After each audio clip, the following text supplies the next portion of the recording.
Yes. अब हमारा जो नेक्स्ट क्वेश्चन हम करने जा रहे हैं वो क्वेश्चन नंबर है 40, 14 नंबर का प्रश्न। जल्दी से पहले निकाल लीजिए। हाँ जी, देखिए इसमें सबसे पहले हमें टिक लगाना होते हैं, तो हम टिक लगा लेते हैं फटाफट। आप भी मेरे साथ लगाते जाइएगा, है ना। तो पहले हम ये टिक लगा रहे हैं कि कौन सा अमाउंट ट्रेडिंग में आ रहा है, कौन सा P&L में आ रहा है, कौन सा बैलेंस शीट में आ रहा है।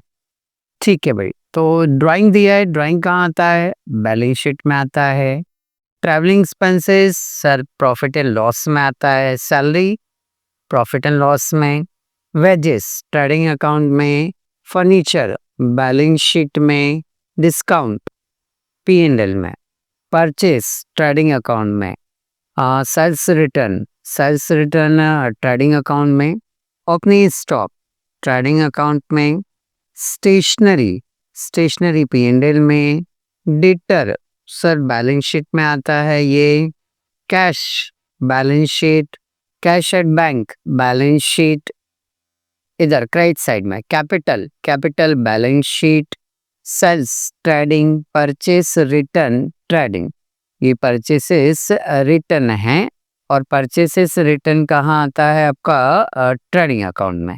ठीक है, creditors balance sheet, commission profit in loss. ठीक है, अब हमें एडजस्टमेंट और मार्क करना है, तो चलो पढ़ो। पहला एडजस्टमेंट सैलरी से रिलेटेड है, तो सैलरी में जाकर नंबर 1 मार्क कर दीजिए। ट्रैवलिंग एक्सपेंसेस से रिलेटेड सेकंड नंबर का एडजस्टमेंट है, तो ट्रैवलिंग एक्सपेंसेस में सेकंड नंबर मार्क कर दीजिए। डेटर पर हमें प्रोविजन बनाना है, तो डेटर्स में जाकर थर्ड नंबर मार्क कर दीजिए। डेप्रिसिएशन फर्नीचर पे लगाना है, तो फर्नीचर में फोर्थ नंबर मार्क कर दीजिए। उसके बाद में स्टॉक का अंदर से कोई रिलेशन होता नहीं है, ये हमने टिक और एडजस्टमेंट दोनों मार्क कर लिए। अब हमें इसकी क्या बनाना है, ट्रेडिंग P&L और बैलेंस शीट। तो देखिए, अब जब भी ट्रेडिंग P&L बैलेंस शीट बना रहे हैं, तो हमने आपको पहले भी बताया है, फिर बता रहे हैं कि आपको आमने सामने वाले पेज पे बनाना है। आपको आमने सामने वाले पेज पे बनाना है, आपकी जो कॉपी है उसके आमने सामने वाले पेज पे बनाना है। लेफ्ट हैंड साइड पर आपको ट्रेडिंग P&L अकाउंट का कॉलम बनाना है। फॉर द ईयर एंडिंग जो डेट दी है वो पर्टिकुलर अमाउंट। जो ट्रेडिंग अकाउंट है उसके कुछ कंटेंट फिक्स होते हैं, उनको आपको नोट कर लेना है, जैसे मैंने नोट करा हुआ है। डेबिट साइड में सबसे पहले क्या आता है हमारा, ओपनिंग स्टॉक, फिर परचेस रिटर्न लेस, इधर आ जाएगा क्रेडिट साइड में सेल्स लेस सेल्स रिटर्न, और लास्ट में यहाँ लिख देंगे हम क्लोजिंग स्टॉक।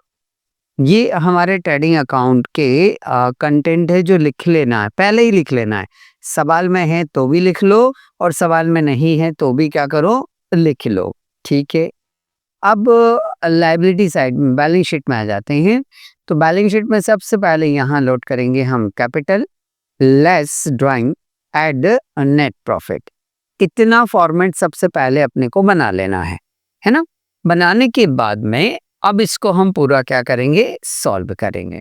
तो किस तरह से करेंगे, आइए समझते हैं हम।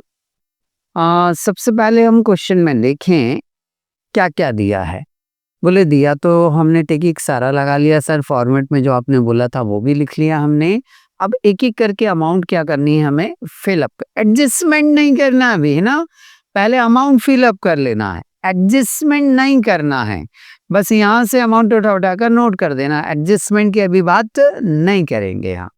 तो चलो ठीक है, सबसे पहले हमें क्या नजर आया, ड्राइंग जो है वो बैलेंस शीट में आता है। यहाँ डेबिट में है तो बैलेंस शीट के कहाँ आएगा, क्रेडिट में आएगा।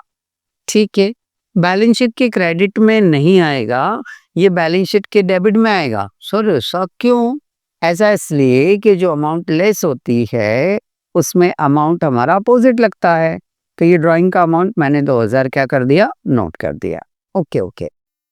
ट्रैवलिंग एक्सपेंसेस स्टार्टिंग में आएगा, डेबिट में है तो डेबिट में ही लिखेंगे हम। तो ये डेबिट में लिखा ट्रैवलिंग एक्सपेंसेस। सर अंदर क्यों लिख दिया, अरे हमने टिक क्यों लगा, इसीलिए तो लगा है कि हमें दिक्कत ना आए। इसमें एडजस्टमेंट नंबर देखो मार्क है क्या, हाँ है सर। तो इसका अमाउंट अपने को कहाँ लिखना है, अंदर लिखना है। ठीक ठीक।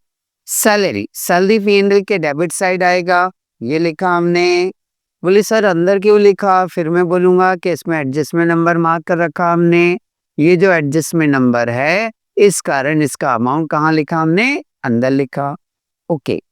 वेजेस, वेजेस में कोई एडजस्टमेंट नहीं है, ट्रेडिंग के कहाँ लिखेंगे हम, डेबिट साइड में, ये लिख दिया हमने। Okay next. फर्नीचर, फर्नीचर जो है वो बैलेंस शीट में जाएगा, तो बैलेंस शीट में आ जाओ। बैलेंस शीट में किधर आएगा सर, अरे इधर डेबिट में है ना, तो बैलेंस शीट के असेट साइड में चला जाएगा, ये 700 लिख दिया। डिस्काउंट पी&एल में आएगा, पी&एल में किस साइड में आएगा, डेबिट साइड आएगा, तो डिस्काउंट हम पी&एल के कहाँ लिख देंगे, डेबिट साइड लिख देंगे। Okay okay next. डिस्काउंट के बाद में आगे चले, परचेस, परचेस ट्रेडिंग के डेबिट साइड आता है, तो ये परचेस 16,000 हमने यहाँ पर डेबिट में लिख दिया। सेल्स रिटर्न, सेल्स रिटर्न जो होता है वो ट्रेडिंग के क्रेडिट साइड आता है, सेल्स रिटर्न ट्रेडिंग के क्रेडिट साइड आता है, तो ये 400 रुपये उठाया और हमने सेल्स रिटर्न के नाम से यहाँ पर क्या कर दिया, नोट कर दिया। ओपनिंग स्टॉक ट्रेडिंग के डेबिट में आता है, ये लिख दिया। फिर स्टेशनरी पी&एल के डेबिट साइड में आएगा, तो स्टेशनरी करके हमने पी&एल के डेबिट साइड लिखा। डेटर, डेटर क्रॉस में आएगा, डेबिट दिया है तो अपन कहाँ लिखेंगे इसको, क्रेडिट में। भाई ये कहाँ दिया है, डेबिट में, तो हम इसे कहाँ लिखेंगे, क्रेडिट में लिखेंगे। ये लिखा हमने 200 रुपीज। ठीक सर। कैश डेबिट में है तो कहाँ आएगा, क्रेडिट में आएगा। उसके बाद में कैश एट बैंक डेबिट में है तो कहाँ आएगा सर, क्रेडिट में आएगा, ये लिखा हमने 4200। ओके, ये हमारा डेबिट क्या हो गया, कंप्लीट हो गया। अब अपन कहाँ से बात करेंगे, क्रेडिट से बात करेंगे। तो क्रेडिट में देखो क्या दिया है, कैपिटल है, कैपिटल क्रेडिट में है, कहाँ है, क्रेडिट में है, तो इसे हमें कहाँ लिखना पड़ेगा, डेबिट साइड में।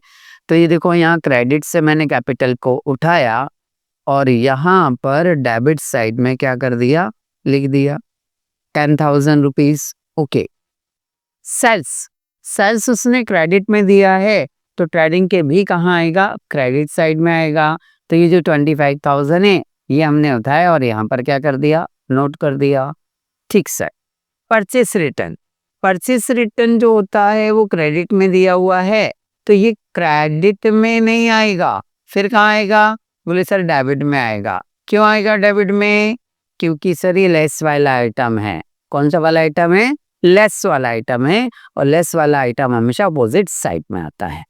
ठीक ठीक ठीक ठीक। अगला नेक्स्ट उसने दिया हुआ है क्रेडिटर, क्रेडिटर क्रेडिट में दिया हुआ है तो बैलेंस शीट के कहाँ आना है इसको, बोले सर क्रेडिट में दिया है तो बैलेंस शीट के फिर निश्चित रूप से सर डेबिट साइड आएगा। तो ये क्रेडिट से बेटा मैंने उठाकर कहाँ लिख दिया, डेबिट साइड में लिख दिया। ओके। कमीशन पी&एल में आता है, कमीशन पी&एल में आता है, यहाँ क्रेडिट में दिया है तो हम भी कहाँ लिखेंगे, क्रेडिट में लिखेंगे। तो ये क्रेडिट में लिख दिया हमने 200 रुपीज। ओके। अब ये हमारे सारे कंटेंट जो है वो कंप्लीट हो गए हैं। अब मुझे क्या करने हैं, इनके एडजस्टमेंट करने हैं। तो एडजस्टमेंट करने के लिए, अच्छा मैं याद रखना है ना, एडजस्टमेंट के लिए क्या बताए थे हम आपको, हर एडजस्टमेंट के हमें 2 इफेक्ट देने हैं।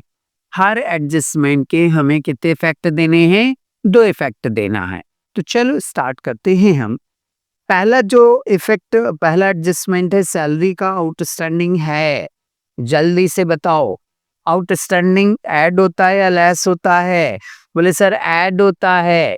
तो सैलरी में हम क्या करेंगे, 150 रुपीज जो है वो ऐड कर देंगे। तो 1500 में 150 जोड़ेंगे तो कितना हो जाएगा, 1650 रुपये हो जाएगा। इसका एक इफेक्ट और देना है कि डेबिट में प्लस है, हाँ सर, जो अमाउंट डेबिट में प्लस होती है तो वो बैलेंस शीट के भी कहाँ आती है, डेबिट साइड में आती है। तो यहाँ लिख देंगे हम 150 रुपीज। ओके, दो इफेक्ट कंप्लीट हो गए। अगला prepaid travelling expenses. Prepaid travelling expenses जो है, प्रीपेड लेस होता है। प्रीपेड क्या होता है? लेस होता है। तो जब प्रीपेड लेस होता है तो हम ट्रैवलिंग एक्सपेंसेस में से इसको 60 रुपीज को माइनस कर देंगे। तो ये लिखा मैंने -60 रुपीज प्रीपेड। 500 में से 60 रुपए लेस करना है तो ऑब्वियसली 440 रुपए बाहर आ जाएंगे। एक इफेक्ट हुआ। दूसरा, सर डेबिट में माइनस है तो बैलेंस शीट के क्रेडिट साइड में आएगा सर। कौन से साइड में आएगा? क्रेडिट साइड में। तो ये लिखा प्रीपेड ट्रैवलिंग एक्सपेंसेस कितने रुपए सर? 60 रुपीज। तो ये लिख दिया हमने 60 रुपीज। ठीक, हो गए दो इफेक्ट। नेक्स्ट अगला क्या इफेक्ट है? अगला दिया है सर उसने डेटर का 5% हमें रिजर्व बनाना है। तो डेटर का रिजर्व बनाना है मतलब बैड डेट से रिजर्व आपको बनाना है। तो डेटर से इससे क्या हो जाएगा? बोले सर डेटर माइनस होगा। तो माइनस होगा तो कितने परसेंट बनाना है? क्या करना है? 5%। 4200 का 5% जो होता है वो 210 होता है, 210 रुपए होता है। तो 210 रुपए इसमें से क्या करेंगे? हम लेस कर देंगे। तो ये आ जाएगा 200 लेस करेंगे तो 4000, 3990 रुपए जो है वो रिमेनिंग अमाउंट आ जाएगी। जी सर, बराबर। अब क्या करना जल्दी बताओ मेरे को। एक इफेक्ट और देना है ना। ये क्रेडिट में माइनस से, ये क्रेडिट में माइनस से है तो P&L के कहाँ आएगा? डेबिट साइड में आएगा। तो यहाँ डेबिट साइड में लिखेंगे हम। किस नाम से आएगा? न्यू BDR के नाम से। डेटर मेरा 4200 का है, इसका 5% हम निकाले हैं तो कितना आ जाएगा? 210 रुपए। ओके, नेक्स्ट अगला उसने बताया है कि फर्नीचर पर 50 रुपीज डेप्रिसिएशन लगाना है। तो ये फर्नीचर है हमारा 700 रुपीज का। इस पर हमें 50 रुपीज उसने निकाल कर दिया हुआ है। निकालना नहीं था तो डायरेक्ट लेस कर दो। 700 में से 50 लेस करेंगे तो 600 कितना आ जाएगा आपका? 50 रुपीज आ जाएगा। ठीक है। अभी 50 आपने माइनस कौन से साइड किए? बोले सर ये 50 रुपीज मैंने माइनस जो किए हैं वो क्रेडिट साइड में माइनस किए हैं। तो P&L के कहाँ आएगा? डेबिट साइड में आएगा। तो डेबिट साइड में हम लिखेंगे डेप्रिसिएशन ऑन फर्नीचर। कितने रुपीज है? बोले सर ये है आपका 50 रुपीज। तो ये 50 रुपीज लिख दिए हमने। ओके, दो इफेक्ट हो गए। हाँ सर, दो इफेक्ट हमारे हो गए। नेक्स्ट अगला क्लोजिंग स्टॉक। क्लोजिंग स्टॉक 5000 दिया है। तो क्लोजिंग स्टॉक ट्रेडिंग के कहाँ आता है? क्रेडिट साइड में। तो क्रेडिट साइड में लिखा हमने 5000। और बैलेंस शीट के भी कहाँ आता है? क्रेडिट साइड में। तो क्रेडिट साइड में भी क्या लिखा हमने? 5000। बस सारे एडजस्टमेंट हमारे कंप्लीट हो गए। फटाफट क्रेडिट की टोटल लगा लो। तो ट्रेडिंग के क्रेडिट की टोटल हम लगा रहे हैं, जल्दी से देखो तो कितनी आ रही है? बोले सर 29600। डेबिट साइड की टोटल लगा लो 21700। 29600 में से 21700 लेस करेंगे तो 7900 ग्रॉस प्रॉफिट आ गया। तो यहाँ लिख देंगे 7900 हमारा ग्रॉस प्रॉफिट हो गया। टोटल दोनों तरफ की क्या हो जाएगी बेटा? बराबर हो जाएगी। तो टोटल कौन सी आएगी? 29600 और यहाँ भी 29600। ओके, ये हमारा क्या कंप्लीट हुआ? बोले सर ये कंप्लीट हुआ ट्रेडिंग अकाउंट। ये जो ट्रेडिंग का आंसर हमारा ग्रॉस प्रॉफिट है वो इधर क्रेडिट साइड में क्या हो जाएगा? ट्रांसफर हो जाएगा। तो ये लिखा हमने बाय ग्रॉस प्रॉफिट कितना है? 7900 रुपीज। ठीक है, क्रेडिट की टोटल लगाएंगे। ट्रेडिंग के कहाँ की टोटल लगाएंगे? क्रेडिट की टोटल लगाएंगे तो ये आ जाएगा आपका 8100 रुपीज। ये नोट डाउन करा मैंने 8100। ठीक है, डेबिट साइड की टोटल लगाएंगे 1 2 3 4 5 6। ये जो 6 अमाउंट है इनकी टोटल लगा रहे हैं हम। तो ये कुछ आ रही है आपकी 2950। चलो लेस करो फटाफट। 8,100 में से 2,950 लेस कर रहे हैं तो 5,150 रुपये कम पड़ रहा है।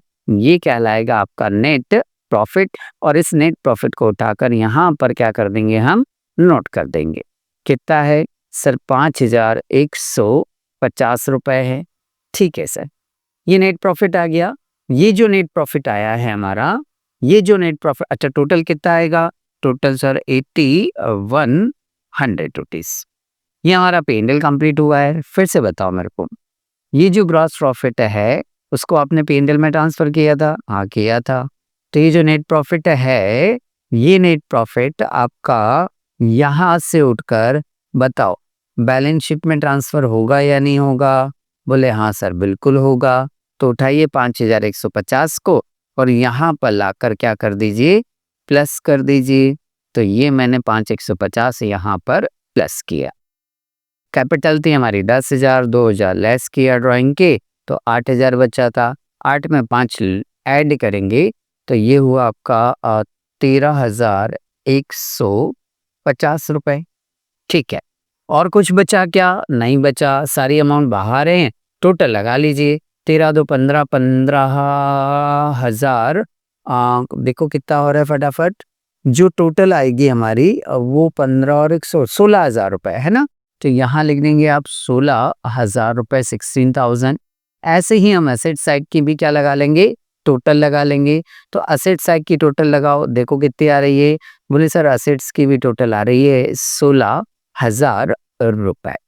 इस तरह से दोनों साइड की टोटल हमारी क्या आ रही है, बराबर आ रही है। तो यहाँ आकर आपका ये क्वेश्चन कंप्लीट हो जाता है।